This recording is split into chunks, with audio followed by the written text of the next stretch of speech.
ശ്രീകൃഷ്ണ ജയന്തിയോടനുബന്ധിച്ചുള്ള ശോഭായാത്രയുടെ ഒരുക്കമാണ് എല്ലായിടത്തും. ഞാനുള്ളത് മലപ്പുറം കോട്ടയ്ക്കൽ ഇന്ത്യന്നൂർ മഹാഗണപതി ക്ഷേത്രത്തിലാണ്. ഇവിടെ ഷിഹാബ് മാസ്റ്ററുടെ കീഴിലാണ് ഗോപികമാരൊക്കെ ഇത്തവണ നൃത്തച്ചുവടുകൾ അഭ്യസിക്കുന്നത്. കുട്ടികളൊക്കെ ആ പരിശീലനം പൂർത്തിയാക്കുന്നു. നമ്മോടൊപ്പം ക്ഷേത്ര കമ്മിറ്റിക്കാർ ചേരുന്നുണ്ട്. സാധാരണ എല്ലാ വർഷവും ശോഭായാത്ര വളരെ മനോഹരമായിട്ട് കൊണ്ടാടുന്നതാണല്ലോ. ഇത്തവണ എന്താണ് പ്രത്യേകതയായിട്ടുള്ളത്? ഇത്തവണത്തെ പ്രത്യേകത എന്ന് പറയുന്നത് ഈ ഗോപികാ നൃത്തമാണ്. അത് ഒരു ഇൻസ്ട്രക്ടറെ വെച്ചിട്ട്, അതായത് ഷിഹാബ് മാഷ വെച്ചിട്ടാണ് കുട്ടികളെ പ്രാക്ടീസ് ചെയ്തിട്ടുള്ളത്.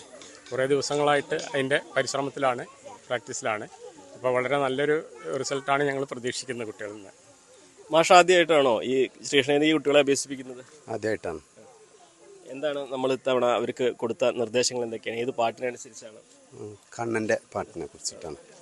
കോലാട്ടം എന്ന ഒരു രൂപത്തിൽ ചെറുതായിട്ടൊന്ന് ചിട്ടപ്പെടുത്തിയിട്ടാണ് ചെയ്തിട്ടുള്ളത്. ഈ കലാകാരന് ക്ഷേത്രമതിൽക്കവും ഓഡിറ്റോറിയൊക്കെ ഒരുപോലെ തന്നെയാണ്. പക്ഷെ എന്നാലും ഈ ഒരു ശ്രീകൃഷ്ണ ജയന്തിയോടനുബന്ധിച്ച് ഇങ്ങനെ ഒരു അവസരം കിട്ടിയതിന് എങ്ങനെ കാണുന്നു? കമ്മിറ്റിക്കാരെ ഞാൻ വിളിച്ച് പ്രദീപേട്ടനോട് സംസാരിച്ചു. അങ്ങനെ ഒരു കാര്യം നമ്മൾ ചെയ്യല്ലേ എന്ന് ചോദിച്ച്, അപ്പോൾ ആയിക്കോട്ടെ നമുക്ക് ചെയ്യാമെന്നുള്ളത് പറഞ്ഞു. അങ്ങനെയാണ് ഞാൻ ഇത് പഠിപ്പിക്കാൻ ഒരുങ്ങിയത്.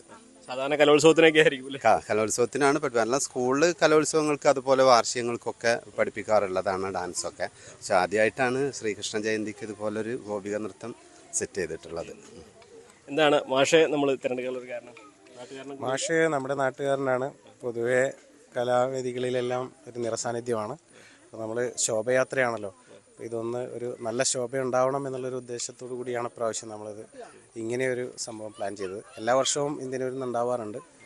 അപ്പോൾ പ്രാവശ്യം ഒരു കളർഫുള്ളാക്കുക എന്നുള്ളൊരു ഉദ്ദേശത്തിലാണ് ചെയ്തത്. എത്ര പേരുണ്ട്? കുട്ടികളൊക്കെ എത്ര കുട്ടികളാണ്? ഏകദേശം 25 കുട്ടികളോളം വരുന്നുണ്ട് മൊത്തം. എല്ലാവരും നമ്മുടെ ഈ ഗ്രാമപ്രദേശത്തിൻ്റെ പല ഭാഗത്തു നിന്നായിട്ടുള്ളവരാണ്. വൈകുന്നേരം തുടങ്ങും അല്ലേ? എല്ലാ ദിവസവും വൈകുന്നേരം 4 മണിക്ക് നമുക്ക് പരിപാടി സ്റ്റാർട്ട് ചെയ്യും.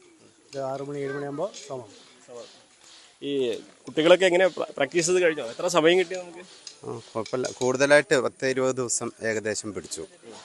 ഒന്നും ഡാൻസ് കളിക്കാത്ത കുട്ടികളല്ലേ, അപ്പോൾ പിന്നെ ഒരേ അടവുകൾ ഓരോന്ന് 1 2 3 4 ഇട്ട് പഠിപ്പിച്ചിട്ടാണ് ചെയ്തിട്ടുള്ളത്. ആ അടവുകൾ പഠിക്കാൻ തന്നെ ഒരു 2 ദിവസം 3 ദിവസം പിടിച്ചു. നൃത്തത്തിൽ ഹരിശ്രീ അത് കുറിക്കാവൂല? അതന്നെ ആദ്യമായിട്ട് എൻ്റെ അടുത്ത് നിന്നാണ് കുറിച്ചിട്ടുള്ളത്. അതൊരു ബഹുമതിയാണ്. അതെ അതെ അതെ അതെ.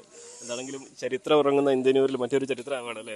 തീർച്ചയായിട്ടും ഇന്ത്യന്നൂർ എന്ന് പറഞ്ഞാൽ മറ്റ് ക്ഷേത്രങ്ങളെ പോലെ വെറും ഐതിഹ്യത്തിൽ മാത്രം ഒതുങ്ങുന്ന ഒരു കാര്യമല്ല. അതോടൊപ്പം തന്നെ ചരിത്രത്തിലും വളരെയധികം പ്രസക്തിയുണ്ട് ഇന്ത്യന്നൂർ ക്ഷേത്രത്തിൻ്റെ പറ്റി പറയുമ്പോൾ.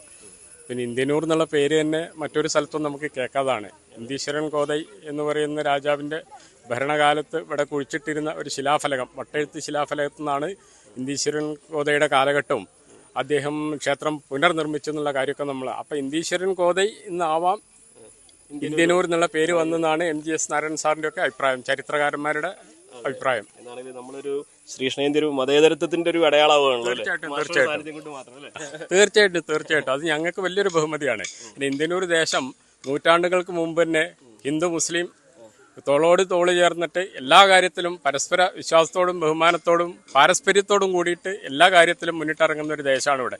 ഇന്ന് വരെ മതത്തിന്റെ പേരിൽ എന്തെങ്കിലും ഒരു പ്രശ്നം നാട്ടിലുണ്ടായതായി നമ്മൾ അറിവിലില്ല. മാഷക്കും ഇത് വേറിട്ടൊരു വേദിയാവുന്നത് കൊണ്ടൊക്കെ ആയിരിക്കും അല്ലേ?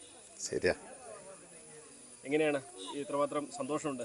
ഒരുപാട് സന്തോഷം. അതാണ് നമുക്ക് പങ്കുവെക്കാനുള്ളത്. മലപ്പുറംകാർക്ക് ഇതൊരു സാധാരണ കാര്യമാണ് എന്നുകൂടി നമ്മൾ പറയേണ്ടതുണ്ട്. കാരണം മലപ്പുറംകാർക്ക് ഹിന്ദു മുസ്ലിം ഐക്യം ഇത് സാധാരണയായിട്ടുള്ള ഒരു കാര്യമാണ്. അതേപോലെ ഒരു സാധാരണ കാര്യമായിട്ട് തന്നെയാണ് മാഷ് കുട്ടികളെ അഭ്യസിപ്പിക്കുന്നത്. പക്ഷേ ഇത് നൽകുന്ന സന്ദേശം അത് വളരെ വലുതാണ്. അത് നമുക്ക് വാക്കുകൾ കൊണ്ട് ചിലപ്പോൾ ഒതുക്കാൻ കഴിയുന്നതായിരിക്കില്ല. എന്നാണെങ്കിലും ആ ശ്രീകൃഷ്ണ ജയന്തി വേറിട്ട ഒരു ആഘോഷമാവുകയാണ്, മാതൃകയാവുന്ന ഒരു ആഘോഷമാവുകയാണ് ഇന്ത്യന്നൂരിൽ നിന്നും. CV Anumod, News 18.